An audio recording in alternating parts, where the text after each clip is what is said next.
your taste, spreading my life to knit tulips without regret, while or following from what our shadows fear.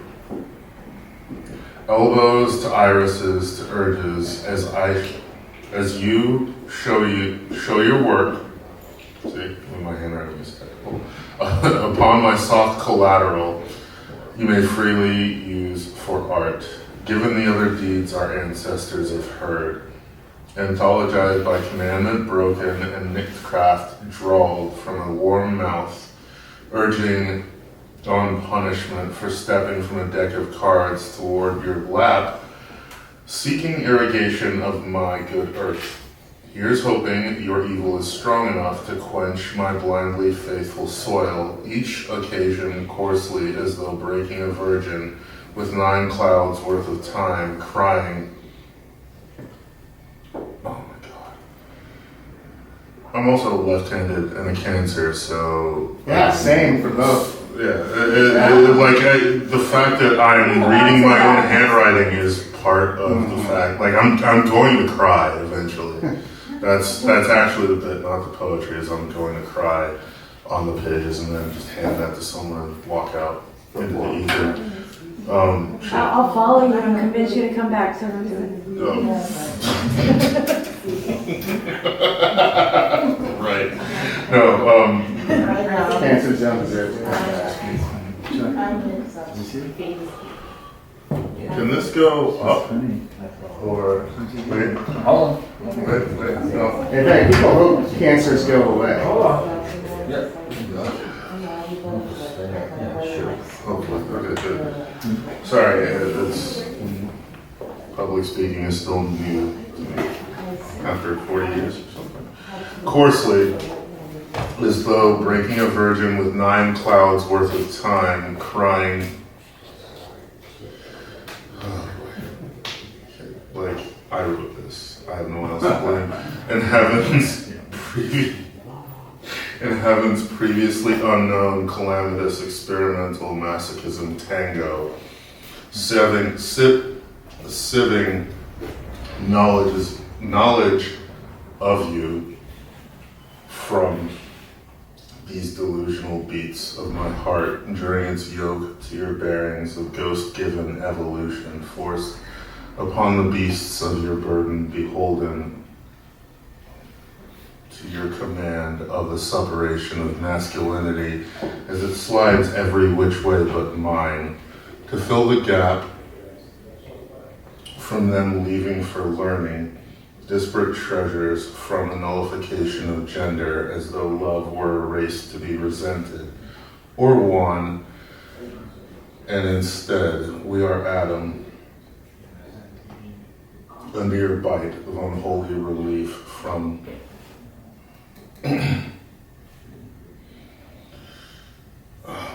from obligatory consistent strength, fading toward forever, filled with platonic floral coverage of the placid strength and robin's egg of your smile. I should have typed this out. You're good. Robin's egg smile, peeking from the heaven of your soul, reflecting your brilliant mind upon the wicked world. Speaking of begging, the heart for quiet during dark entries, losing ourselves in you as an altar is built for the burning of these notes. Listening sans expectation and tending wounds, via riposte as restless hatchling rivals, siblings at distance, one above and one spinning my heart from 2 decades and a train's worth of weightless trust, housed in vibration felt beyond love's disparate compare, in paradise and bonded familiarity, or diggity informally dropped by its pound, shepherding thoughts with class and style as a moaning heathen revivalist swinging a Bible belt in an ethical motel suite giving big dick energy as the best friends we always are. Rolling our interstate love song with chauffeurs and tambourines flailing as senses work through each other's secrets. So spirits dance upon the borders of reality in a mutualist labeling of Valhalla. From a sinner's throbbing perspective of your beating heart, warming my lips as you and I share consciousness beyond what love entails, and eternity rides between us, deafening angels as we continue to share trains of thought filled with the sweetness of forever. Meekly cried into the stitching of our hopes as our drifting strains the fabric and my oracular patience, because these souls touch each other at night as nomadic notes of pleasure pining in a boundless queer ocean wherein the only respite is this never happening beyond my slit and quivering eyelids as I bark for your Ostara bites and our queendom comes to an astral boil by and by, two grievous angels grinding each other home before I wake to another 24 pages toward this sugary praise chorus catching in my throat for the last time. Whimpering at the waning as time continues its abuse of unconditional paths for Castor and Pollux to pour tea for each other's evening news at a temperature that tickles from its carelessness splashing around in our morals to brighten the biscuit cursed by our teeth and the reach of our eyes that we cannot dry if we're apart dancing to separate etudes, sustaining chords and tears as our layers tremble beyond rescue, reaching a libertine's vocabulary in no time, flattening palms against your horizons to elicit forbidden colors from your liminal space.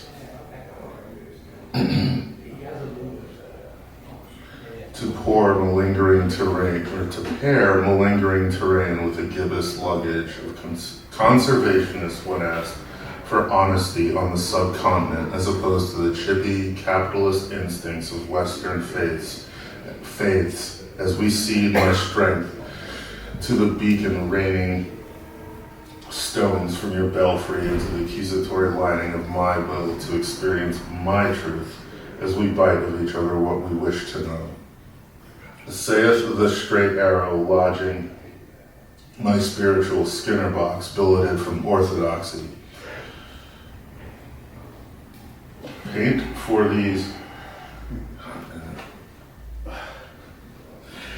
I promise everyone I'll type next time, so it'll be better and easier for me to read as I continue to torture myself. Which, given the preponderance of references to masochism, is kind of a self-fulfilling prophecy. I screw myself over by writing shit in the left hand and dramatically just debuffing myself.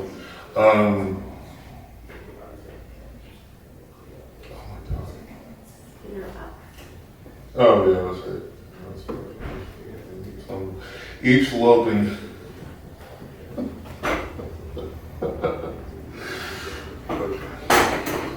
Chair time. Sorry.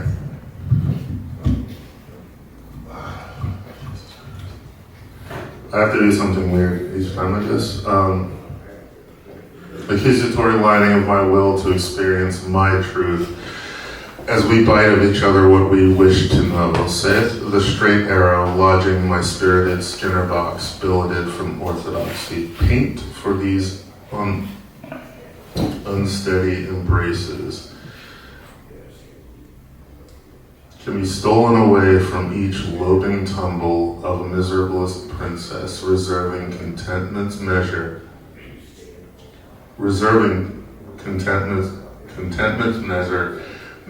to values captured by handsomely obsequious strokes from penny dreadful bachelors, all wagering their hounds of love, coursing my wuthering terrain, pursuing rejoinders alongside silent.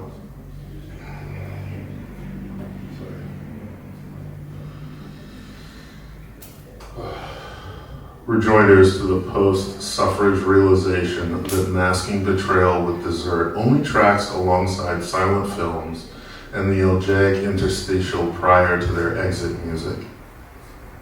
True love loathes its fizz misspent upon the brutalist asphalts of pagan holidays lifted by pale shipyard facsimiles, entrapping via seating when overlapping interwoven dissembling intersectional easings of Hobson's slots with oiled knuckles befriending knots previously addressed via prayers whose sole modern purposes are plagiarism and disaster. Meanwhile, this balladeer requires your respite and villainy, stretching this form amidst clumsiest leaves burnt by the same type of mother, claiming indifference as patricians falling upward while scuffling for preferential grace beneath the awning of an ontological burnishing of at balls of charity swung from the cloture of vestments, airing toward a backcity poet playing at rough trade, whilst too horrified by their waters to break from the generational desert and unfurl upon lovers' vocal registers as we hiss into each other's heart. And that's it.